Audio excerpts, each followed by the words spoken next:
रसूलिहिल करीम, अम्मा बाद। वक्त चूँकि बहुत ही ज़्यादा हो गया है, इसलिए मैं बहुत ही मुख्तसर से वक्त में कुछ बातें पेश करूँगा। सबसे पहले तो मैं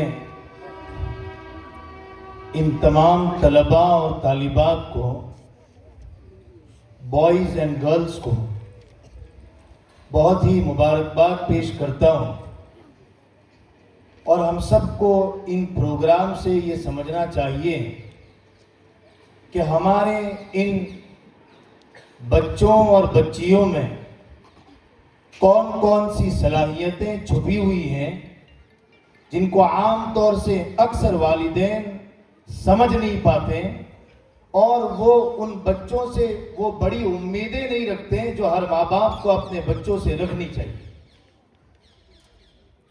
इस प्रोग्राम के जरिए से हमने ये देखा कि जरा सी उन पर घिसाई हुई, मेहनत हुई, तो उनके अंदर की जो चमक थी वो बाहर स्टेज पर हम सबको नजर आई। और ऐसे ही बनते हैं बड़े लोग, जब उनके माँ बाप और उनके उस्ताद और उनकी टीचर्स जब उनको घिसते हैं तो वो फिर हीरे बनते हैं, वो फिर कुंदन बनते हैं, वो फिर ऐसे बनते हैं जिससे पूरी दुनिया को फायदा होता है। तो फर्स्ट ऑफ ऑल मैं सबसे पहले इन तमाम बच्चों और बच्चियों को और इनके असातिज़ा को, टीचर्स को मुबारकबाद पेश करता हूं कि आप सब बहुत ही काबिल मुबारकबाद हैं कि आपने ये मेहनत भरा प्रोग्राम सजाया, जो कुछ घंटों में हमने देखा, लेकिन हमें मालूम है कि इसके पीछे घंटों की मेहनतें आपकी लगी होगी। पेश करने में बहुत ही मुख्तसर सा वक्त लगा। दूसरी बात, आज पूरे भारत में 26 जनवरी के उन्वान से अलग अलग स्कूलों और कॉलेजों में प्रोग्राम कंडक्ट किया जाता होगा, लेकिन इस 26 जनवरी का संदेश, इस 26 जनवरी का मैसेज सिर्फ ये नहीं है कि भारतवासी उन प्रोग्राम को सुने, सलामी दें, जनगण मन को गाएं और जय जवान जय किसान करें और खुश हो जाएं। ये 26 जनवरी का ये उद्देश्य, 26 जनवरी का ये मैसेज नहीं है। 26 जनवरी का मैसेज इन प्रोग्राम के जरिए से जो पेश किया जाता है वो मैं आपको सुनाना चाहता हूं कि इस 26 जनवरी का उद्देश्य तमाम भारतवासियों के नाम, चाहे वो मुसलमान हो, चाहे वो ST/SC हो, चाहे वो OBC हो, चाहे वो दलित हो, चाहे वो हिंदू समाज से ताल्लुक रखते हो, चाहे वो हिंदू धर्म से ताल्लुक रखते हो, चाहे वो बौद्ध धर्म से ताल्लुक रखते हो, चाहे वो क्रिश्चियन हो, उन तमाम को मैं यहाँ ऑफलाइन भी और ऑनलाइन भी एक संदेश देना चाहता हूँ। और वो संदेश हम तमाम को अपने दिलों पर लिख लेना चाहिए। उसके बगैर 26 जनवरी का हक अदा नहीं होगा। कम से कम ये गुनहगार ये मानने को तैयार नहीं है। हमारे पूर्वजों ने, हमारे बड़ों ने, जब अंग्रेजों का दौर आया और अंग्रेज ने इस मुल्क को पूरी तरह लूटा और खसोटा, और याद रखो सिर्फ मुसलमानों को नुकसान नहीं पहुंचाया, अंग्रेज ने यहाँ के दलितों को भी नुकसान पहुंचाया, यहाँ के हिंदू समाज को भी नुकसान पहुंचाया, यहाँ के तमाम बाशिंदों को अंग्रेजों ने यह तय किया कि हमें लूटना है और खसोटना है। अंग्रेज भारत में भारत को संवारने के लिए नहीं आया था, अंग्रेज भारत में भारत को उजाड़ने के लिए आया था। बिल्कुल दुधारी गाय, उसमें से जैसे ज्यादा दूध निकाला जाता है, इसलिए अंग्रेज आया था। जब यहाँ के बाशिंदों ने, महात्मा गांधी ने, बाबा साहब आम्बेडकर ने, अबुल कलाम आजाद ने, हजरत मोहानी ने, हुसैन अहमद मदनी ने और मौलाना महमूद हसन देवबंदी ने, हाजी इमदादुल्लाह मुहाजिर मक्की ने, हुज्जतुल इस्लाम कासिम नानोतवी ने, इन तमाम हमारे अकाबिरीन और बड़ों ने जब इसको भापा, इसको देखा और ये देखा कि ये मुल्क गलत हाथों चढ़ गया है, तो उन्होंने हिम्मत करके, जुर्रत करके नरम बिस्तरों को छोड़कर, आराम को छोड़कर फांसी के फंदों को चूमा, जेल को बर्दाश्त किया और पता नहीं क्या क्या कुर्बानियां हमारे उन बड़ों ने दी। भारत एक अन्याय ये भी कर रहा है हम मुसलमानों के साथ और तमाम लोगों के साथ कि भारत की हिस्ट्री और इतिहास की किताबों में से सच्चा इतिहास मिटाया जा रहा है। हमारी नौजवान नस्ल को, बॉयज एंड गर्ल्स को गलत इतिहास पढ़ाया जाता है। सिर्फ महात्मा गांधी आजादी की जंग में नहीं थे, इस आजादी के जंग में महमूद हसन मदनी भी थे।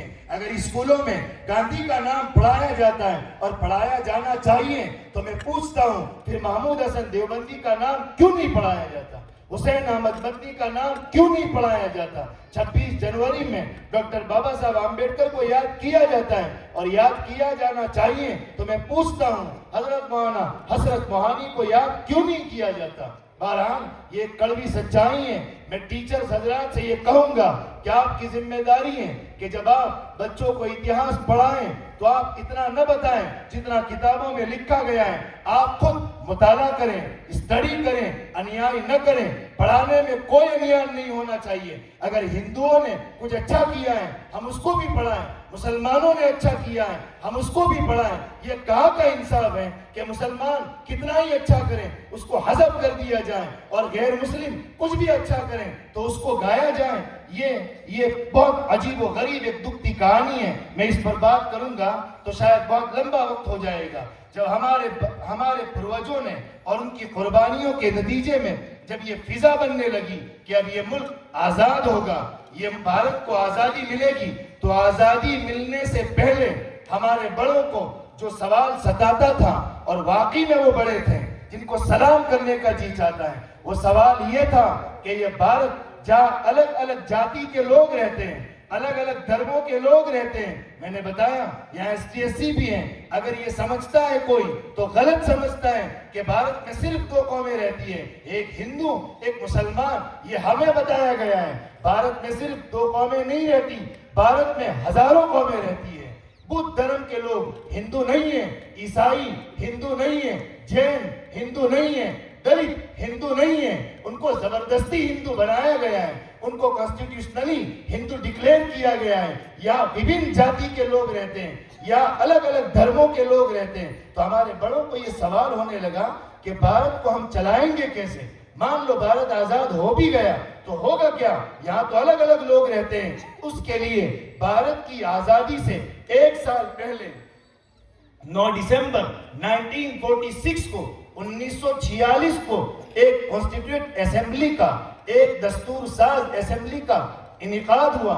एक असेंबली बनाई गई जो किताब लिखेगी, वो किताब जिस किताब को सामने रखकर भारत को चलाया जाएगा, वो किताब जो किसी मुसलमान की नहीं होगी, जो किसी गैर मुस्लिम की नहीं होगी, जहां भारतवासियों को सामने रखकर उस किताब को लिखा गया। और उस किताब को लिखने में आजादी के 1 साल पहले ही इस किताब के लिखने के लिए कमेटी बनाई गई। और याद रखो उस कमेटी में सिर्फ डॉक्टर बाबा साहब आम्बेडकर नहीं थे।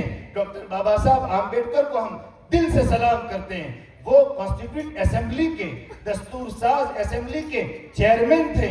लेकिन उस कॉन्स्टिट्यूएंट असेंबली में जिन लोगों ने ये संविधान लिखा है, जिन संविधान की बुनियाद पर हम ये 26 जनवरी मनाते हैं, चूंकि 26 जनवरी वो दिन है जब हम भारतवासियों ने ये तय किया था कि हम इसी दस्तूर को सामने रखकर, इसी किताब को सामने रखकर हम तमाम जिएंगे। अगर यहाँ पर कोई हुकूमत करेगा तो वो इसी किताब को सामने रखकर हुकूमत करेगा। उस दस्तूर साज असेंबली में कौन थे?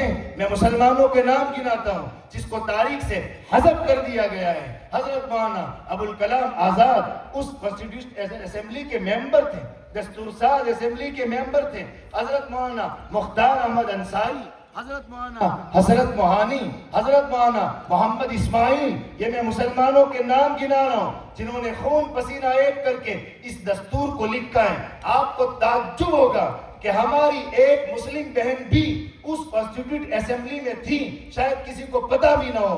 बेगम एजाज रसूल ये वाहिद मुस्लिम खातून थी जो कॉन्स्टिट्यूट असेंबली का हिस्सा थी, जो खुद ड्राफ्टिंग कमेटी में थी, जो खुद इस बात में थी कि दस्तूर को हम बनाएंगे। मैं इंसाफ के साथ काम लूंगा और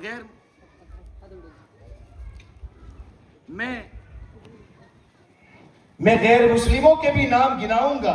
डॉक्टर बाबा साहब आम्बेडकर भी थे, जवाहरलाल नेहरू भी थे, ये तमाम भी थे। मुसलमानों, गैर मुस्लिमों, इन सब ने मिलकर के इस दस्तूर को बनाया है। और मैं सिर्फ मुख्तसर ये बताना चाहता हूं कि 2 साल 11 महीने 18 दिन यानी तकरीबन 3 साल में ये दस्तूर बन करके तैयार हुआ और आज के दिन इसको इंप्लीमेंट किया गया 1950। और हमने ये तय किया कि भारत इसी दस्तूर के मुताबिक चलेगा। हमारे बड़ों ने जो खाने सजाए थे, उनके दिलों में जो ख्वाब था, वो भारत को जहां देखना चाहते थे, महात्मा गांधी, जवाहरलाल नेहरू और ये तमाम भारत को जिस पोजीशन पर देखना चाहते थे, उसका अंदाजा दस्तूर के पहले पन्ने पर उन्होंने जो बातें लिखी है उससे होता है कि वो हमारे पूर्वज हमको कहां देखना चाहते थे। मैं बहुत ही मुख्तसर वक्त में ये बात करूंगा, लेकिन जरूरत है कि इस मौके पर इस संदेश को पहुंचाया जाए तमाम भारतवासियों तक। दस्तूर की शुरुआत उन्होंने उस कॉन्स्टिट्यूशन की शुरुआत कहां से की? उन्होंने पहला जुमला, पहला सेंटेंस जो लिखा, we the people of India, हम भारत के लोग। गौर करने की बात है, उन बड़ों ने, हालांकि उसमें मुसलमान भी थे, उसमें गैर मुस्लिम भी थे, मुसलमान और गैर मुस्लिम लड़े नहीं कि ये कॉन्स्टिट्यूशन तो मुसलमान होना चाहिए, गैर मुस्लिम होना चाहिए। उन्होंने आपस में कोई झगड़ा नहीं किया। उन्होंने तय किया, we the people of India, हम भारतवासी, हम भारत के लोग। ये नहीं कहा कि we the Hindu of India, ये नहीं कहा we the Muslim of India, ये नहीं कहा we the Christian of India, ये कहा we the people of India, हम भारत के लोग। यानी इसका मतलब ये है कि ये दस्तूर पूरे भारतवासियों ने मिल करके बनाया है। ये दस्तूर किसी के बाप की जागीर नहीं है। और इस दस्तूर को अगर कोई बदलने की कोशिश करेगा, इसको कोई खत्म करने की कोशिश करेगा, तो इस दस्तूर को बचाने के लिए मुसलमान भी आएंगे, सिख भी आएंगे, दलित भी आएंगे, ST/SC भी आएंगे, OBC भी आएंगे, और हम सब मिलकर उस जालिम का हाथ पकड़ेंगे, उसको उतारेंगे, उसके साथ मुकाबला करेंगे जिसने इस दस्तूर को बदलने की कोशिश की। We the people of India, हम भारत के लोग। ये किसी के बाप की जागीर न था, न है और न रहेगा। और अगर कोई इसको किसी की बाप की जागीर बनाने की कोशिश करेगा तो हम खड़े होंगे, हम मुकाबला करेंगे। हमें ये संदेश दिया था अब्दुल कलाम आजाद ने और सब ने। उसमें उन्होंने लिखा था, मैं पूरी तफसीलात तो नहीं बता सकता, लेकिन उसमें उन्होंने जो की पॉइंट रखे थे, उसमें दूसरा लफ्ज उन्होंने रखा था, हमारा ये मुल्क सेक्युलर होगा। यानी इस मुल्क का अपना कोई धर्म नहीं होगा, या हिंदुओं को इंसाफ मिलेगा, या सब जाति और धर्म के लोग बराबर रहेंगे। लेकिन आप बताइए कि सेक्युलर रहेगा क्या? हमारे बड़ों की बात आज तैयार है, आज इस पर अमल हो रहा है, या भारत को एक खास राष्ट्र बनाने की कोशिश की जा रही है? हम ये भी नहीं चाहते कि भारत मुस्लिम राष्ट्र बने, तो आप ये क्यों चाहते हैं कि ये भारत हिंदू राष्ट्र बने? अगर कोई भारत को मुस्लिम राष्ट्र बनाना चाहता है, ये भी गलत। अगर कोई भारत को हिंदू राष्ट्र बनाना चाहता है, ये भी गलत। इस बड़ों ने, हमारे उन पूर्वजों ने इस मुल्क को सेक्युलर रखा था, सेक्युलर है और सेक्युलर रहेगा। हम ये नहीं चाहते कि भारत की हुकूमत हमको मिले, हम ये चाहते हैं कि भारत की हुकूमत सबकी हो, सबका साथ, सबका विकास, ये हमारे भारत में हो। सेक्युलर, इस दस्तूर को बदलने की कोशिश की जा रही है। सेक्युलर का लफ्ज बहुत चूक रहा है आज के कुछ लोगों को। हमारे उन बड़ों ने दूसरा जो लफ्ज उसमें रखा था, वो रखा था जस्टिस। हमारे इस मुल्क में सबको इंसाफ मिलेगा। आप मुझे बताइए, क्या हमारे इस मुल्क में इंसाफ मिल रहा है? क्या हमारे इस मुल्क में न्याय हो रहा है? 50-50, 60 साल एक बेकसूर को जेल में ठूसा जाता है और 50 साल के बाद ऐलान किया जाता है कि अदालत उसको बाइज्जत बरी करती है। What nonsense! क्या हो रहा है हमारे इस मुल्क में? इंसाफ नहीं है। अभी नारा लगाया जा रहा था यहाँ, जय जवान जय किसान। मेरे मन में यह आया कि भारत ने तो किसानों का सत्यानाश कर दिया है। कहाँ किसानों को इंसाफ मिल रहा है? अगर किसानों को इंसाफ मिलता तो किसान इतनी तहरीक न चलाते, इतनी मूवमेंट न चलाते। लेकिन किसानों की कोई सुनने वाला नहीं, जस्टिस नहीं है हमारे इस मुल्क में, इंसाफ। और उस बड़ों ने कहा था लिबर्टी होगी, यहाँ आजादी होगी। कहाँ आजादी है? यहाँ तो हमें गुलाम बनाने की कोशिश की जाती है। इक्वालिटी होगी, बराबरी होगी। कहाँ बराबरी है हमारे इस मुल्क में? उन्होंने कहा था फर्टिलिटी होगी हमारे इस मुल्क में, सब भाई भाई बन करके रहेंगे। बहरहाल ये हमारे उन बड़ों की तमन्नाएं थी, लेकिन आज मैं साफ साफ ये ऐलान करता हूँ, ये कहता हूँ कि हमारे इस कॉन्स्टिट्यूशन को बदलने की कोशिश की जाती है। मैं तमाम भारतवासियों से कहता हूं कि भारतवासियों होश के नाखून लो, लिख लो इस बात को, अगर संविधान बचा हुआ है तो हम बचे हुए हैं। जिस दिन ये संविधान बदला उस दिन न हिंदू रहेगा न मुसलमान रहेगा। हिंदू ये खुश ना हो जाए, हमारे गैर मुस्लिम भाइयों को मैं बहुत क्लियर कर कहना चाहता हूं, आप खुश मत हो जाइए कि भारत आपका राष्ट्र बनेगा। ये कुछ लोग जो भारत को बदलने की कोशिश करते हैं वो न हिंदुओं के हैं न मुसलमानों के हैं, ये सिर्फ चंद पूंजीपतियों के हैं, ये सिर्फ अदानी और अंबानी के हैं। इनको भारत की आम जनता का कोई लेना देना नहीं है। अगर भारत की आम जनता का लेना देना होता तो यहाँ इंसाफ होता, यहाँ सस्ता इलाज होता, यहाँ एजुकेशन होता, अच्छी तालीम मिलती, भारत लोग खुश हो रहे हैं, भारत चंद्रयान पर पहुंच रहा है। मैं बहुत नाराज हूं कि भारत अखलाकी एतबार से जीरो होता चला जा रहा है। बहरहाल ये हमारे उन बड़ों की तमन्नाएं थी जिन तमन्नाओं की बुनियाद पर उन्होंने एक कॉन्स्टिट्यूशन बनाया था और इन्होंने ये समझा था कि आने वाले लोग भी इसी कॉन्स्टिट्यूशन को सामने रखकर भारत में हुकूमत करेंगे, राज करेंगे। एक बार फिर हमें जंगे आजादी की जरूरत है। मैं दो टोक ये बात कहता हूं, एक बार फिर हमें जंगे आजादी की जरूरत है, एक बार फिर हमें जंगे आजादी की जरूरत है। और मैं तीसरी मर्तबा कहता हूं, once again we have to fight the freedom of India. एक बार फिर हमें आजादी की चाक लानी पड़ेगी। अगर हम मुसलमान ये सोचते हैं कि हुकूमत करें, हमें क्या लेना देना, याद रखो हम अच्छे मुसलमान नहीं हैं। मौलाना हुसैन अहमद मदनी पढ़ाते थे, पढ़ाते पढ़ाते आजादी की जंग में गए। मौलाना महमूद हसन देवबंदी माल्टा की जेल में गए। इन बड़ों ने फांसी के फंदों को इसलिए चूमा था कि उनको भारत की मिट्टी से प्यार था। आज हमसे वफादारी का सबूत मांगा जाता है, तारीख को बदलने की कोशिश की जाती है, स्टेशनों से मुसलमानों के नाम मिटाने की कोशिशें की जाती है। तुम लाख मिटाओ, भारत की मिट्टी गवाह थी, गवाह है, गवाह रहेगी। मैं सिर्फ वक्ती जोश दिलाना नहीं चाहता, मैं ये बताना चाहता हूँ, होश के नाखून लीजिए। भारत को बचाने के लिए अपने 24 घंटों में से, अपने हफ्ते के 7 दिनों में से, अपने एक पूरे महीने में से कुछ वक्त भारत को बचाने के लिए लगाइए। अगर भारत बचेगा और सिर्फ मुसलमानों की तरक्की नहीं, सबको इंसाफ मिले, सबका साथ, सबका विकास, सिर्फ कुछ लोगों के लिए इंसाफ नहीं, गटर साफ करने वाले को भी इंसाफ मिले, ब्राह्मण को भी इंसाफ मिले, दलित को भी इंसाफ मिले, मुसलमान को इंसाफ मिले। ये है 26 जनवरी का पैगाम। और याद रखो, सिर्फ मुसलमान मजलूम नहीं है। अगर कोई ये सोचता है कि भारत में सिर्फ मुसलमानों पर जुल्म हो रहा है तो वो गलत सोचता है। अभी हमने देखा 26 दिसंबर जब क्रिश्चियन डे मनाया जा रहा था तो क्या हुआ, कई चर्च तोड़े गए, क्रिश्चियनों का मजाक उड़ाया गया, क्रिश्चियनों से भी जय श्री राम के नारे लगवाए गए। हम तमाम को हिंदू मुस्लिम के फर्क के बगैर आगे आना पड़ेगा। और अगर कोई, चाहे कोई भी हो, वो अगर भारत के संविधान को बदलने की कोशिश करता है तो हमें उसका हाथ पकड़कर उसकी कलाई को मोड़ना पड़ेगा।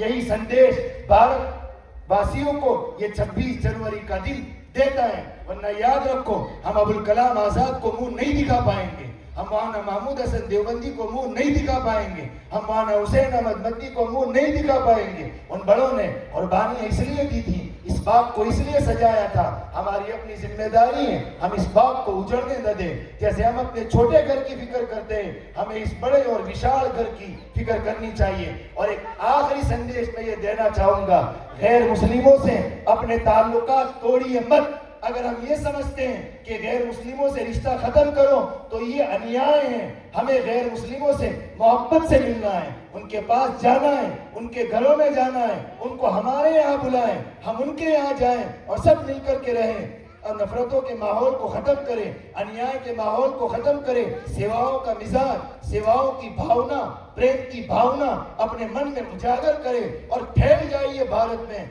भारत को आज सख्त जरूरत है, भारत को आज सख्त जरूरत है। इन्हीं नन्हे मुन्ने बच्चों को हम आगे करें, तैयार करें। मिल्लत की भी हिफाजत करनी है, मुल्क की भी हिफाजत करनी है। यही संदेश है 26 जनवरी का, जो हमारे बड़ों की कुर्बानियां हमें देती हैं। मैं इसी पर बात को मुकम्मल करता हूं। मैं एक बार फिर मुबारकबाद देता हूं इन तमाम बच्चों और बच्चियों को, उन तमाम टीचर्स को जिनकी शबो रोज की कुर्बानियों के नतीजे में ये फूल यहाँ आकर के इन्होंने अपना पैगाम सुनाया। बहुत खुशी हुई मुझे, तो वाकई में हेजिटेशन हो रहा था, हिचकिचाहट हो रही थी, मार्क्स तो देते हुए मैंने कहा 4 लोगों का पहला नंबर आए तो आए, लेकिन मैं इसमें कोई कॉम्प्रोमाइज नहीं करूंगा। मुझे बहुत अच्छा लगा और वो प्रोग्राम ऐसे थे कि उसका एक एक संदेश था, उसका एक मैसेज था। ये सैनिक के रूप में जो आया उसने भी संदेश दिया, शाहबाजी के रूप में जिस हमारी छोटी सी बहन ने जो प्रोग्राम पेश किया उसने भी एक मैसेज दिया।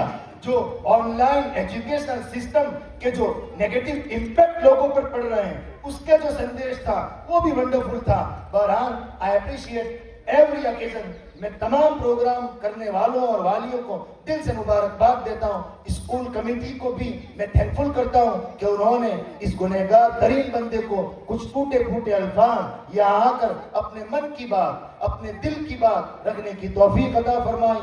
मैं गुस्ताखी की माफी चाहता हूँ, लेकिन मुझे लालच आई कि मैं इस मौके पर पूरे भारतवासियों को कम से कम एक पैगाम दूं ताकि भारतवासी होश के नाखून ले।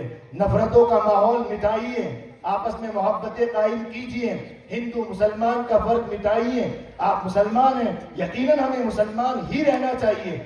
गैर मुस्लिमों से ताल्लुक बनाने का ये मतलब नहीं है कि हम खुद भी हिंदू बन जाएं। न ये था न ये है, लेकिन ताल्लुका इंसान है। हम आपस में एक ही समाज के रहते हैं। डूबेंगे सब डूबेंगे, प्रगति करेंगे सब प्रगति करेंगे। कुछ लोगों के दिलों में नफरत है, हमें उस नफरतों को मिटाना है। अल्लाह हम तमाम को सलामत रखें। अपने मुल्क के लिए कुछ कुर्बानियां देने की अल्लाह तौफीक अता फरमाए और कुछ दूसरों के लिए जीने का अल्लाह हमारे दिलों में हौसला पैदा फरमाए।